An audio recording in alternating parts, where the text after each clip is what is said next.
இந்த ஸ்கூல்காரங்களுக்கு வேறு வேலையே இல்லைங்க. நாம் ஃபங்க்ஷனுக்கு சீலை கட்டுறதே பெரிய விஷயம். இதில் சின்ன குழந்தைங்களுக்கெல்லாம் சீலை கட்டி ஸ்கூலுக்கு அனுப்புங்க அப்படின்னா நான் என்ன பண்ணுவேன்? புள்ள பூச்சிக்கெல்லாம் கொடுக்க முளைக்க நான் என்னத்தை கண்டேன். என்கிட்ட இருந்தது என்னவோ இது ஒரே ஒரு இந்த மெரூன் கலர் ப்ளவுஸு. இந்த ப்ளவுஸுக்கு மேட்சிங்காக சீலை தொடுறதுக்குள்ளே நான் பட்ட பாடு இருக்கே. பீரோக்குள்ளே எல்லா சேலையும் தேடுறேன், ஒன்று கூட மேட்ச் ஆக மாட்டேங்குது.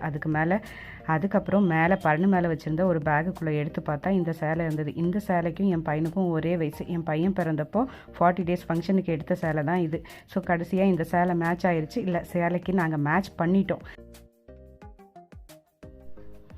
ஸோ கடைசியாக இந்த மாதிரி சேலை கட்டி விட்டேன். பின்னுக்குள்ளே சேலையாக சேலைக்குள்ளே பின்னான்னு எனக்கே தெரியல. கிடைச்ச இடத்தையெல்லாம் பின்னு போட்டு செக்யூர் பண்ணிவிட்டு இவங்கள அனுப்பிச்சிட்டேன். நேற்று வீடியோலையோ சொல்லியிருந்தேன் இன்றைக்கி வந்து என்னோட பையனோட பர்த்டே அப்படின்னு சொல்லிட்டு சாயந்தரமாக சின்னதாக ஒரு கேக் கட்டிங் பண்ணிட்டு ஒரு 1/2 kg கேக் மட்டும் வாங்கி கேக் கட்டிங் பண்ணிட்டோம். வீட்டில் நானே கேக் வந்து செஞ்சுருந்தேன்.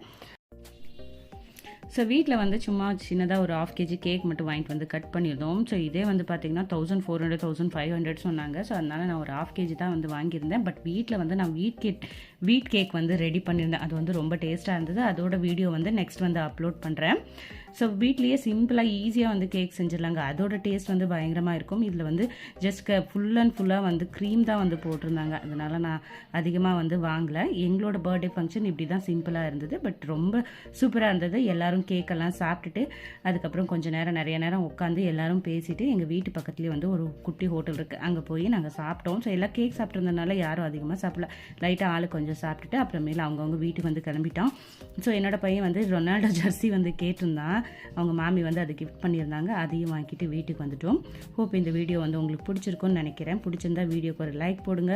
மறக்காமல் சேனலை வந்து சப்ஸ்கிரைப் பண்ணிக்கோங்க. இந்த மாதிரி இன்ட்ரெஸ்டிங் வீடியோஸ் உங்களுக்கு பார்க்க பிடிக்கும் அப்படின்னா என்னோட சேனலை வந்து சப்ஸ்கிரைப் பண்ணிக்கோங்க. அப்படி இன்ஸ்டா பேஜ்லையும் ஸோ அதே மாதிரி இன்ஸ்டா பேஜையும் வந்து ஃபாலோ பண்ணிக்கோங்க. ஹோப் இந்த வீடியோ உங்களுக்கு பிடிச்சிருக்குன்னு நினைக்கிறேன். பிடிச்சிருந்தா please like, share and subscribe to எங்க நனிமா சமையல். Meet in the next interesting video. Until then, it's bye from Asha. Bye.